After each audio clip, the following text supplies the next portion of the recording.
വയനാട്ടിൽ ഉരുൾപൊട്ടൽ മുന്നറിയിപ്പ് സംവിധാനം ഒരുക്കുന്നതിന് കാലതാമസം നേരിടുന്നത് സംസ്ഥാന സർക്കാർ അന്തിമ അനുമതി നൽകാത്തതുകൊണ്ടാണെന്ന് അമൃത വിശ്വവിദ്യാപീഠം. പ്രാഥമിക പഠനം പൂർത്തിയാക്കി സർക്കാരിന് റിപ്പോർട്ട് സമർപ്പിച്ചെന്നും പദ്ധതിക്ക് നേതൃത്വം നൽകുന്ന Amrita Vishwa Vidyapeetham provost doctor Manisha V Ramesh വയനാട്ടിലെ ചൂരൽമലയിലും മുണ്ടക്കയിലും അടക്കം ഉരുൾപൊട്ടൽ ഉണ്ടായ സാഹചര്യത്തിലാണ് 15 കോടി രൂപ മുടക്കി മുന്നറിയിപ്പ് സംവിധാനം ഒരുക്കുവാൻ അമൃത വിശ്വവിദ്യാപീഠം തയ്യാറായത്. വയനാട്ടിലെ 14 സ്ഥലങ്ങൾ വിവിധ സംഘം സന്ദർശിച്ച് പ്രാഥമിക പഠനങ്ങൾ പൂർത്തിയാക്കി റവന്യൂ വകുപ്പിന് റിപ്പോർട്ട് അയച്ചു. തുടർന്ന് ചർച്ചകൾ നടന്നെങ്കിലും സർക്കാർ ചില നിബന്ധനകൾ മുന്നോട്ട് വയ്ക്കുകയായിരുന്നു. ഇതിൽ പദ്ധതിയുടെ മുഴുവൻ ഡേറ്റയും സർക്കാരിന് കൈമാറണമെന്ന നിബന്ധനയായിരുന്നു പ്രധാനം. എന്നാൽ ഏജൻസിയുടെ അനുമതിയോടെ മാത്രമേ മുഴുവൻ ഡേറ്റയും കൈമാറാൻ സാധിക്കുള്ളൂവെന്ന് സർക്കാരിന് കൃത്യമായ മറുപടി നൽകി. എന്നാൽ ഇതേ ആവശ്യം തന്നെയാണ് വീണ്ടും സർക്കാർ ആവർത്തിക്കുന്നത്.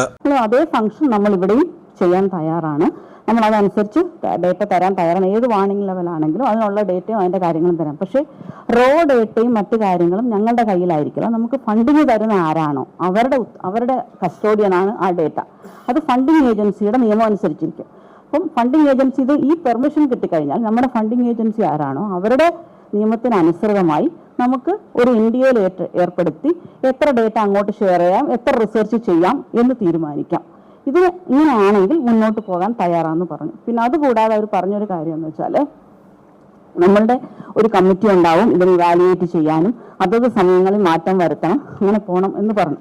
അപ്പോൾ കേരളത്തിൽ ശരിക്കും നോക്കിക്കഴിഞ്ഞാൽ ഇത്രയും വർഷത്തിനുള്ളിൽ അമൃതയാണ് ലാൻഡ്സ്ലൈഡ് റിസർച്ചിൽ ഇത്ര വർഷമായി വർക്ക് ചെയ്യുന്നത്. മറ്റൊരു ഗ്രൂപ്പ് ഇതിലും സ്ട്രോങ് ആയിട്ട് ഇന്ന് കേരളത്തിൽ ഇല്ല. അപ്പോൾ അത്രയും സ്ട്രോങ് ആയിട്ടുള്ള ഗ്രൂപ്പിൽ നമുക്കൊരു അഭിപ്രായം പറഞ്ഞു തരുമ്പോൾ നാളെ കാലം നമ്മൾ ചെയ്തുകൊണ്ടിരിക്കുമ്പോൾ പകുതിക്ക് നിർത്തിയിട്ട് പോകാൻ പറയാൻ പാടില്ല. അതാണ് നമ്മുടെ ഒരു കാര്യം. കാരണം പകുതിക്ക് നിർത്തിയിട്ട് പോകാൻ പറയാം നമുക്കൊരു ഫണ്ടിങ് ഏജൻസി ഉണ്ടാവും. ആ ഫണ്ടിങ് ഏജൻസിയുടെ ക്വസ്റ്റ്യന് ഞങ്ങൾ ആൻസറബിളായി മാറും. ആ പ്രോജക്റ്റ് ഇടയ്ക്ക് വെച്ച് നിർത്തിപ്പോകുന്ന ഒരവസ്ഥ വരാൻ പാടില്ല. മൂന്നാറിൽ 2006 മുതൽ പഠനങ്ങൾ തുടങ്ങി ഉരുൾപൊട്ടൽ മുന്നറിയിപ്പ് സംവിധാനം നടപ്പാക്കുകയും നിരവധി ഘട്ടങ്ങളിൽ കൃത്യമായി മുന്നറിയിപ്പ് നൽകി ജനങ്ങളുടെ ജീവൻ രക്ഷിക്കാനുള്ള നടപടി സ്വീകരിക്കുവാൻ സർക്കാരിന് കഴിഞ്ഞിട്ടുണ്ട്. കേന്ദ്ര സർക്കാരിന് കീഴിലുള്ള ഭൗമ ശാസ്ത്ര വകുപ്പുമായി സഹകരിച്ച് സിക്കിമിലും പദ്ധതി നടപ്പിലാക്കിയിട്ടുണ്ട്.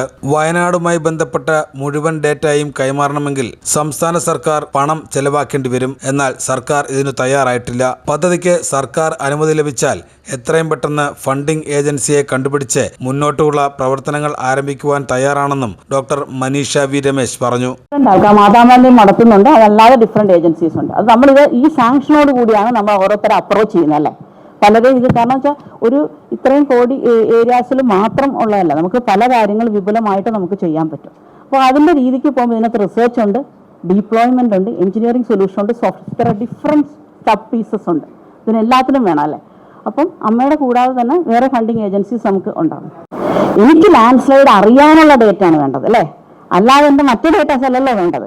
അപ്പൊ എപ്പോഴായാലും അത് ഇപ്പൊ ഗവൺമെന്റ് ആയാലും ഇപ്പൊ KSDM ഒരു ഫണ്ട് നമുക്ക് തന്നാൽ KSDM പറയും ഈ ഡേറ്റ എനിക്ക് അവകാശപ്പെട്ടതാ, അമൃതയ്ക്ക് പോലും അല്ല എനിക്ക് അവകാശപ്പെട്ടതാന്ന് പറയും. അത് KSDM ഇന്ന് അവരുടെ പ്രോജക്ട് എന്തിനാ അവരെ അങ്ങനെയാണെങ്കിൽ. ജനങ്ങളുടെ സുരക്ഷ ഉറപ്പാക്കുന്നതിന് സഹായകരമാകുന്ന പദ്ധതി നടപ്പിലാക്കുവാൻ സർക്കാർ വേണ്ട നടപടികൾ കൈക്കൊള്ളുമെന്ന പ്രതീക്ഷയിലാണെന്നും ഡോക്ടർ മനീഷ വി രമേശ് അറിയിച്ചു.